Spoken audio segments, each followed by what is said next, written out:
You are in the presence and you are on the cusp of a God who has incomparably great power. In other words, there is nothing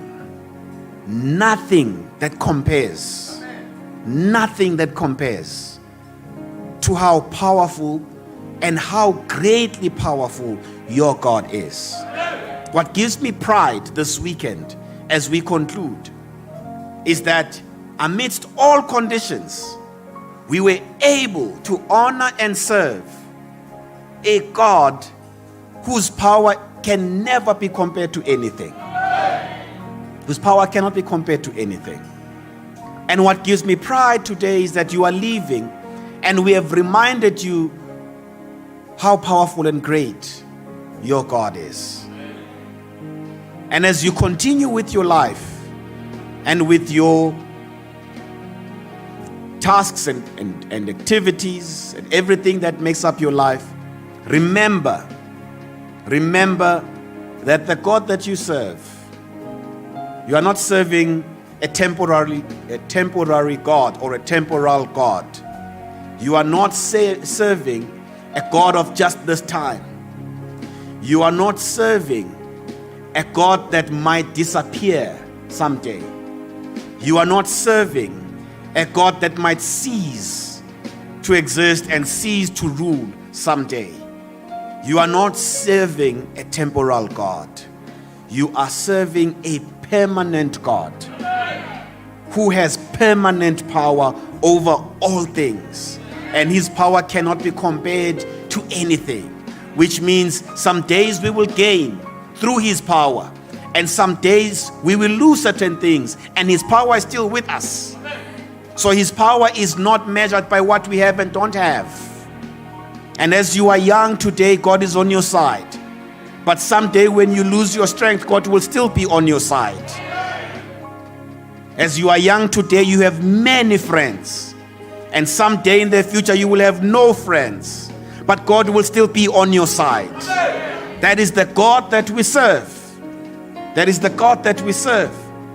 And it says that power which is at work in us right now is the same power that he exerted when he brought Christ up from the dead.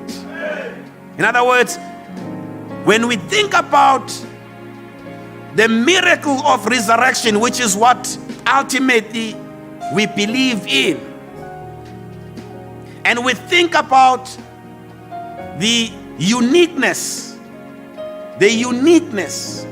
the unmatched power with which Christ rose, that is the power that is at work in us right now. So God will not wait until we die before he exerts his power over us. Right now, as we live, as we lean on him and trust and depend on him, whatever situations, whatever petitions, whatever asks we have of God, we tap into that same power. We tap into that same power. God the resurrector. We tap into that same power. It is that power, he says, that he exerted.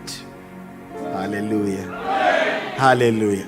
That he exerted on Christ and rose him and brought him up from the dead. That power is at work in you.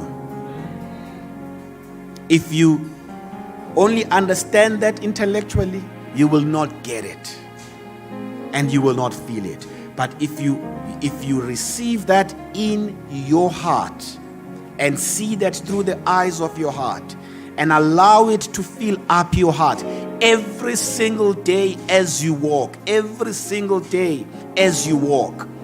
that power is beneath your feet and you are stepping on the ground with authority.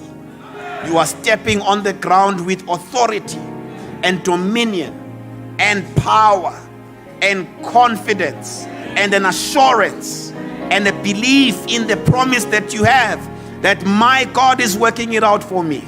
My God is working it out for me. And my God will always work it out for me. Ukuthula makube kini. Ukuthula makube kini.